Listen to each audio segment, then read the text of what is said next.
Welcome back to Reds Fusion LFC, your home for all the latest Liverpool transfer buzz.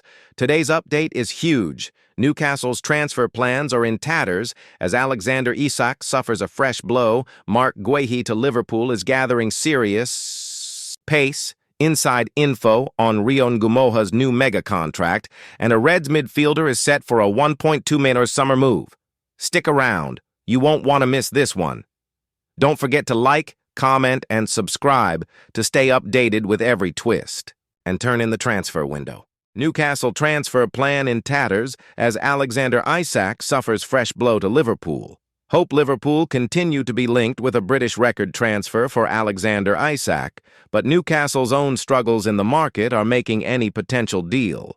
Even harder to do, Alexander Isak could be left in limbo beyond. Monday's transfer deadline as Newcastle's attempts to sign Jurgen Strand-Larsen before the summer window closes face continued resistance from Wolves. Isak, 25, wants a move to Liverpool and is adamant that he has played his final game for Newcastle.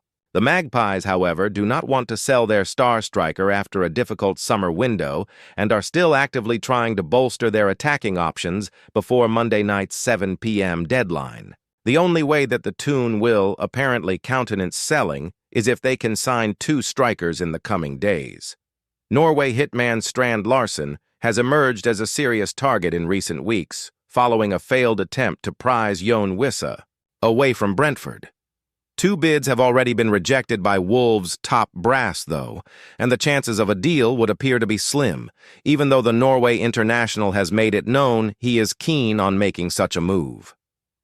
The player and his representatives have made it known to the Molineux hierarchy that they are keen on moving to St. James's Park and playing in the Champions League. But Wolves have insisted that it will not be possible for him to leave in the current transfer window. For his part, Strand-Larsen has so far insisted he will not push to leave. Wolves boss Vitor Pereira insisted on Tuesday night that he was sure the forward would not do such a thing, even though he conceded that every player has a price. It emerged on Wednesday that Newcastle were preparing an improved $60 million offer for Strand-Larsen after seeing two previous bids rejected, including a $55 million proposal which coincided with the striker's two-goal cameo in the Carabao Cup win over West Ham. Wolves are looking for a striker of their own to supplement Strand-Larsen, who marked his maiden season in English football with 14 Premier League goals, rather than replace him. If Strand-Larsen is still a Wolves player beyond Monday night, he is likely to be handed a new contract. News that another Newcastle target is unlikely to move will not be welcomed at Anfield.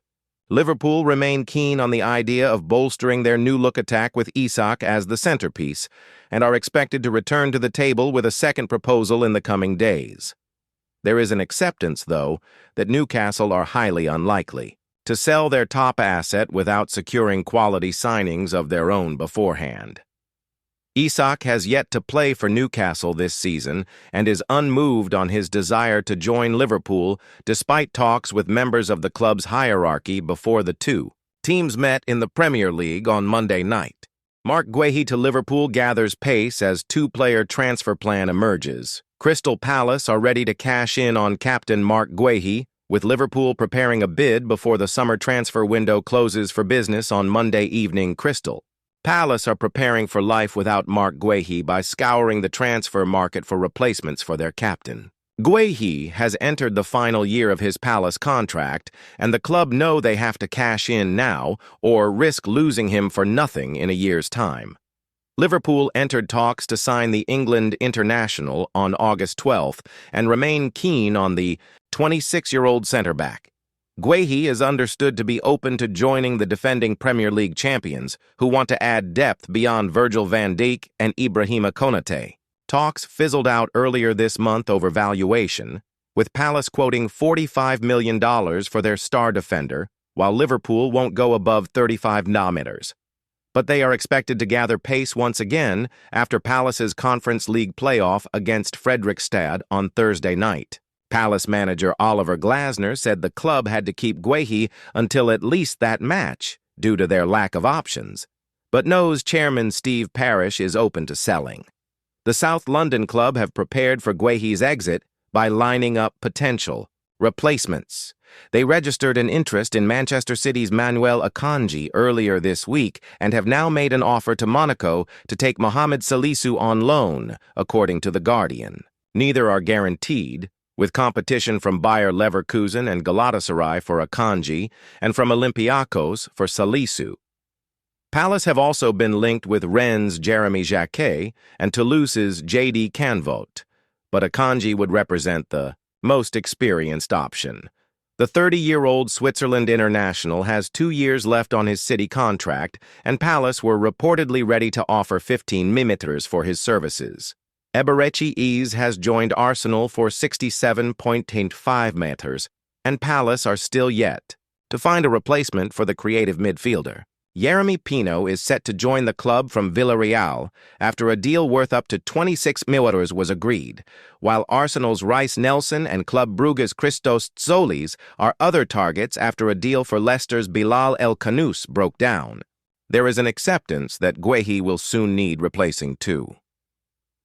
Speaking after the 1-0 win over Fredrikstad last week, Parish told Channel 5, "If Marc wants to sign a new contract, then he can stay.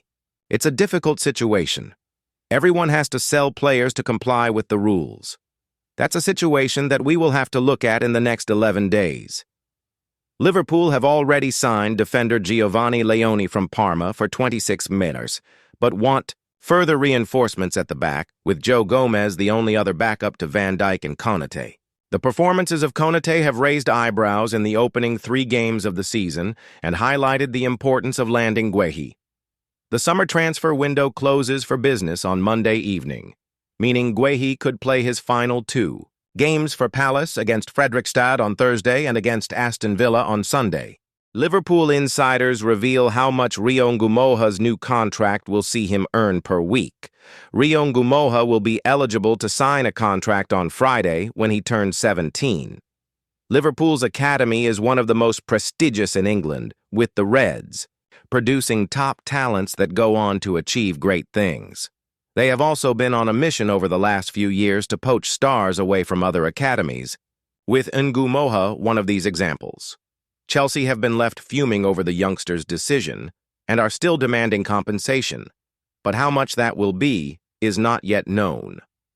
However, what is now known is how much the 16-year-old will be paid each week by Liverpool once he signs his first professional contract, with this expected to be on Friday once he turns 17.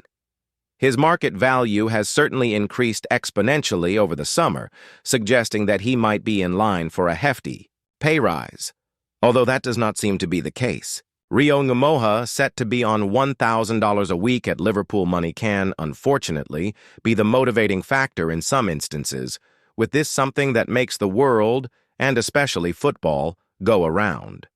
But Liverpool try to do things a little differently, at least in the academy, that is, meaning that Ngumoha will not get the eye-watering paycheck that many may think. Ngumoha is currently on just $300 a week due to being on a scholarship contract, although this will change on Friday. Anfield insiders are reporting that Ngumoha will earn a modest wage of $1,000 per week, still very little given his talent. The reason for this, however, is quite simple, as Academy Director Alex Inglethorpe introduced a wage cap not too long ago, meaning younger players are only allowed to earn just over $50,000 a year. This means that Ngumoha is at the very maximum limit of this for now, although this will likely change very soon should he continue to impress. Inglethorpe also banned cars with engines above 1.3 liters, meaning that if he does eventually pass his driving test, with the winger legally allowed to start taking lessons. From Friday, he cannot arrive to training in a big, flashy car. Newcastle has suffered 8 failed transfer bids for 5 strikers. To replace Alexander, Isak Newcastle have seen 8 bids for 5 different strikers rejected so far this summer as the Magpies continue to search for a new center forward before the transfer window closes. Newcastle's hunt for a new striker continues to stall, with the Magpies having already seen 8 bids for 5 different players turned down so far this summer. Newcastle is desperately seeking additional firepower, with Alexander Isak pushing for a switch to Liverpool. Isak is currently training in isolation as he tries to force through the transfer before the window shuts, while Callum Wilson's switch to West Ham on a free transfer has left winger Anthony Gordon filling in as a striker in Newcastle's opening 2 Premier League games. Newcastle is still pursuing a goalscorer and is readying a third offer for Jurgen Strand Larsen.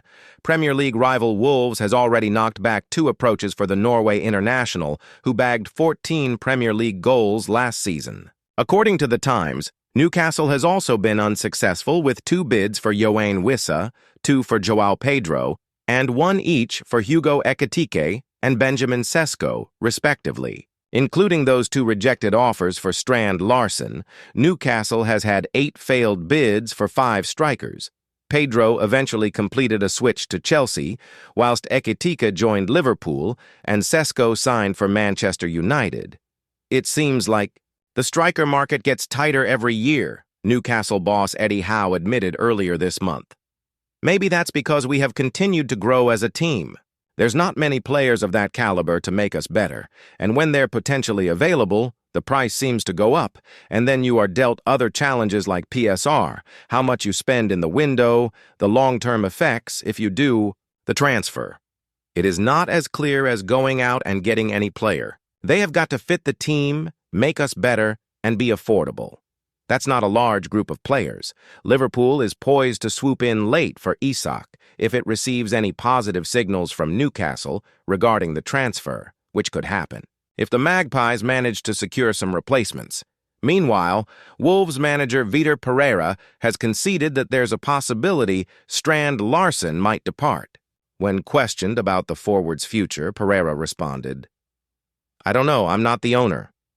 Until now, Jurgen is our player. We'll see what happens.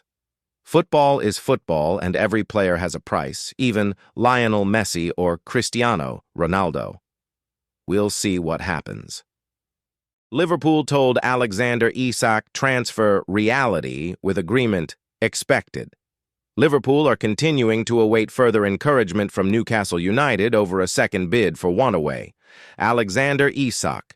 Emil Heskey believes an agreement will be reached. Between Liverpool and Newcastle United in the final days of the transfer window for Alexander Isak, and the Sweden international has been tipped to be a roaring success at Anfield. The Premier League champions had a 110-meter bid rejected for Isak. At the beginning of the month after the forward had opted against flying out on the Magpies' pre-season tour of the Far East, before returning to training at the facilities of his former club, Real Sociedad.